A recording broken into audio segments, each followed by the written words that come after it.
Welcome back, everyone, to GGN. This is part 3 for today. I'm not sure if it's going to be the final part, but just check back, I guess. I'm going to continue here. Syria conflict opposition leader says, basically is criticizing the plans for the U.S. military intervention as satanic. So you'd think he'd be against U.S. intervention. Western military action in Syria would be a satanic intervention against a satanic regime. So interesting. Our position is against any Western aggression against Syria. Says there is no option of military aggression against the regime. It will be against the population. So, this is pretty interesting because it's already being carried out against the population, and it's being done by Al-Qaeda. So this individual, just like in Libya, is going to jump in there on power and get basically hash out all the oil interest in or whatever natural gas interest. The economic interest, basically, and he's going to basically be there because Al-Qaeda put him there and terrorize the population. So this is the statement that he's making is not based off any type of reality. Syrian rebels want U.S. to hit hard or not at all. So going down here, it says that as the U.S. Congress prepares to debate military action, rebel commanders and fighters on the ground say that it would take decisive strikes to aid them in their fight. FSA commander says he hopes for a devastating strike against the regime, not just a slap on the wrist. Again, this is interesting because I saw another article that basically said that all they want is weapons. They don't want anything else. And they're complaining that they weren't being armed enough by the West and by Obama and them. Again, it's not based off any reality because they were always getting weapons funneled to them through Turkey, mostly and through Lebanon, and just creating havoc and having big offensives. And I'm sure they weren't doing that with like toy guns or something. But he says here, there's no more room for excuses from the international community after this massacre. He says take out all their airports, command and control, because on the other hand, a light strike would be worse than doing nothing. If it's not the death blow, this game helps the regime even more. The Syrian people will only suffer more in devastation when the regime retaliates. Again, this doesn't make any sense because if these people really give a shit about the population and the civilians, again, they're claiming humanitarianism, they would stop fighting for a little while. You know what I mean? This Free Syrian Army that makes up a minority of the actual opposition. They see what's happening, the kidnappings, the abductions, the executing of civilians by their allies here, Al-Qaeda, then they would stop. Stop for a little while, and see what becomes of the 2014 referendum and elections. At least until things die down, and then they can try to go and at it again later. But Syrian intervention plan fueled by oil interest, not chemical weapon concerns. We keep hearing about, the poor people, the poor Syrians, this is a humanitarian mission now. Massacres of civilians by the Western-backed terrorists are being exploited for a narrow geopolitical competition to control Mideast oil and gas pipelines. Says, is the U.S. going to go to war with Syria over a natural gas pipeline? Again, they've already been at war, so we have to stop calling it that, just like calling it a civil war. Qatar wants to install a puppet regime in Syria that will allow them to build a pipeline which will enable them to sell lots and lots of natural gas to Europe. Saudi Arabia intends to install their own puppet government in Syria which will allow the Saudis to control the flow of energy through the region. On the other side, Russia prefers the Assad regime for a whole bunch of reasons. One of the reasons is that Assad is helping to block the flow of natural gas out of the Persian Gulf into Europe and ensuring higher profits for Gazprom. And now the U.S. is getting directly involved. If they're successful, says here, it'll be good for either the Saudis or Qatar and possibly for both, and will be really bad for Russia. Back in 2009, Qatar seeks gas pipeline to Turkey. They propose a gas pipeline from the Gulf of Turkey and a sign that the emirate is considering a further expansion of exports in the world's biggest gas field after it finishes its program, an ambitious program to more than double its capacity to produce liquefied natural gas. Turkey wants to share a new Adriatic pipeline from Azerbaijan to Greece and Italy from September of 2013 to September 2nd. So they plan to buy a share of the Adriatic pipeline TAP project using its state pipeline company Botas. Bring natural gas from Azerbaijan to southern Italy and onto Western European markets. From August of 2013, I've covered this before, the Turkey-Iraqi Kurdistan oil pipeline nearly completed. New pipeline carrying crude oil from Iraq's autonomous Kurdistan region to Turkey has begun angering the central government in Baghdad. so it's nearing completion. Natural gas basins could turn the Mediterranean into a sea of prosperity. The natural gas basins could turn the Mediterranean into a sea of prosperity, but there's a risk that politics may hamper economic progress. The biggest problem is not the existence of reserves, it is that the potential that politics may supersede the economy, says the IEA's chief economist, and raise the prosperity of the regional countries and could become an important alternative to Russian gas. So, and then of course they throw in there Cyprus discovering 7 trillion cubic feet of natural gas. So you can see where all this is going. Russia doesn't give a shit about humanitarian rights. They just give a shit about Gazprom. So when people say, yeah, go Russia, go Russia, I mean, it's just basically, you're talking about backing, Gazprom, or backing some kind of monopoly or duopoly's economic interests. I mean, they're only going to protect their interests. They're not going to be there as far as like a big-time ally. Shelling of Russian embassy in Damascus, barbaric act, says Moscow. Russia's foreign ministry on Wednesday condemned as a barbaric act the shelling earlier that day of the country's embassy in Damascus. So, who's this being done by? It's being done by Al-Qaeda, which is the West terrorist proxy force, sending them a message. It said here that it was a mortar shell apparently launched by Syrian rebels. But for whatever it's worth, Russia does have to be concerned about the influence. You have to remember, if you look at the map, of around that region, northern Iran, and that part of the world, you see how close that is to Russia. So they do have some kind of interest in that area. But to me, I just hate it because I hate how everything is global, international.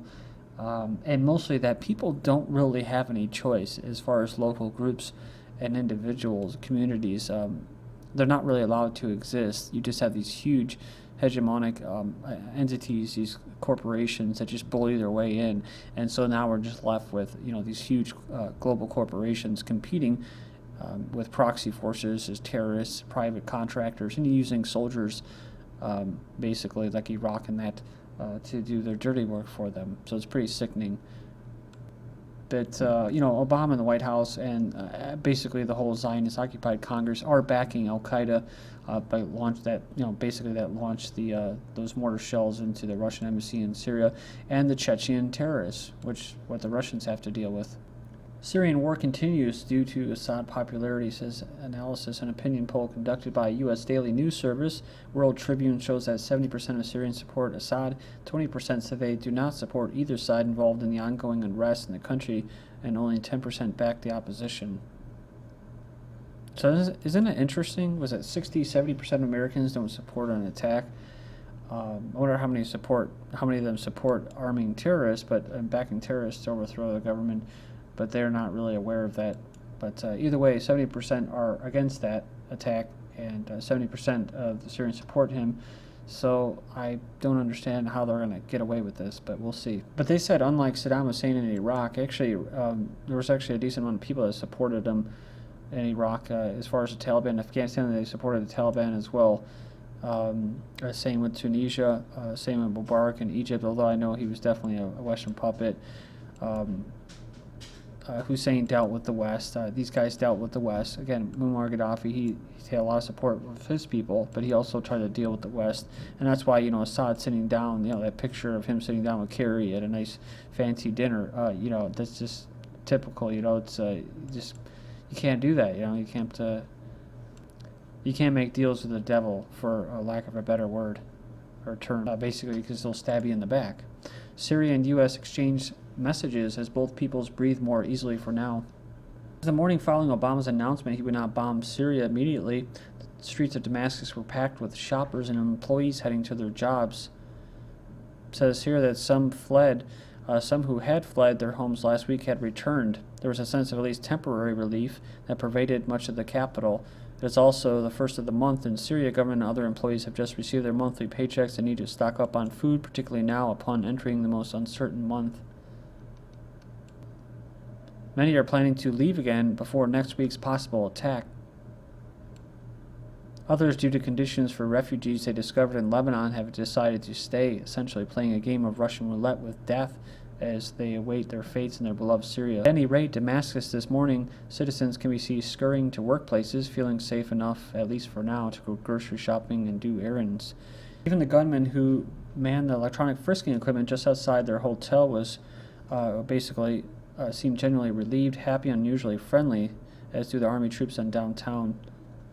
People in the streets are talking of an uncertain relief since last Sunday night, with an awareness that a terrible event in some sort may be on the way. It says here, local news in Syria is saying that there's a poll showing 60% of Syrian people think the U.S. will not attack at all. It's interesting because it says here that as for the Syrian government, it's been nearly mute internationally, not wanting to provoke the White House, while at the same time assuring the Syrian people that they can face all challenges. It's kind of interesting. Just gives you the kind of the what's going on over there if you were there. The weather here has changed since the person's last visit last month. While the days will stay oppressively hot for another month, the early mornings have turned cool with refreshing soft breezes. Given that an American attack, should one occur, may well open the gates of hell, this observer is constantly amazed by the mundane, everyday things one is still able to observe around here. For example, last Friday afternoon they watched transfixed from a park bench as two public work employees weeded a few errant dandelions and weeds that had dared invade a beautiful manicured garden park in downtown Damascus. This struck me as a bit bizarre, given then that the widely held belief that a U.S. missile blitz might light up Damascus that very evening. It says that you don't understand how it had great importance, but it says, or were they? Perhaps carrying out one's individual duty and work assignment these days is a wholly interconnected part of the nation's overall resistance to foreign invasions. So they basically just want to try to carry on with the pre-crisis lives and routines accustomed to simple pleasures. And I talked about that before, where I saw a video, of them trying to have the kids play on the playground and stuff like that, the whole torn up buildings around them. So, pretty resilient people, the Syrians. And it's good, though, because it means that they're not living in total fear, which is what the West and the media is trying to do, to scare them. U.S. war on Syria, prelude to a World War III scenario, says professor from, basically a Canadian professor from, Global Research, said an attack on Syria would lead to the integration of these separate war theaters, eventually leading towards a broader Middle East Central Asian war. See, this is what I've talked about before, Central Asian war. That's what I think. If there is an actual World War III, it would be Central Asia. He says it's aimed at integrating his 4-district war theaters, Afghanistan, Pakistan, Iraq, Palestine, and Libya. Syria says it will not give in even if there is a World War III. It says once the attack against Syria starts from Jordan and Turkey, then they will both suffer. That is the goal, right? Bombing Syria, it will risk greater U.S. involvement in regional war. How Israel is driving the U.S. to war in Syria. Remember this? The Promised Land? A greater Israel. So northern Saudi Arabia, Jordan, you can see deals being cut, right? Ooh, look at Egypt going on now, Syria, Iraq, it's all set up. Caretaker leader of Egypt's Muslim Brotherhood is in Yemen, says a report. So he's living on the protection of the Arab state in the Persian Gulf, living in a luxurious house in the southwestern capital. Saudi princess buys historical Swiss estate for $62 million. Saudi royals already live in luxurious settings in the city. That's what's on the docket for Egypt, right? Chaos now, destabilization. Egypt shuts down 4 TV stations, and they don't want anybody to know what's going on over there. Heavy toll on journalists in 2 months since army takeover in Egypt. More violence coming to Egypt. Al-Qaeda declares war on Egyptian army in audio recording. So again, wherever the West or the powers that be want to go and exploit, they send their proxy terrorist force, Al-Qaeda. All of a sudden they show up. Egypt's Sinai Peninsula emerges as a new theater for jihad for Al-Qaeda. Egypt choppers strike Sinai in biggest assault of its kind. Then Algeria deploys 12,000 soldiers on Tunisia border. Remember, you had the UK deploying ships over there in Morocco. 80 Iraqis killed, 236 wounded in Iraq. And I'm going to make a short video, abbreviated video, part 4, whatever, on my thoughts on what I think World War III is or has been. So, this is GGN, and I'm Darko. Thank you.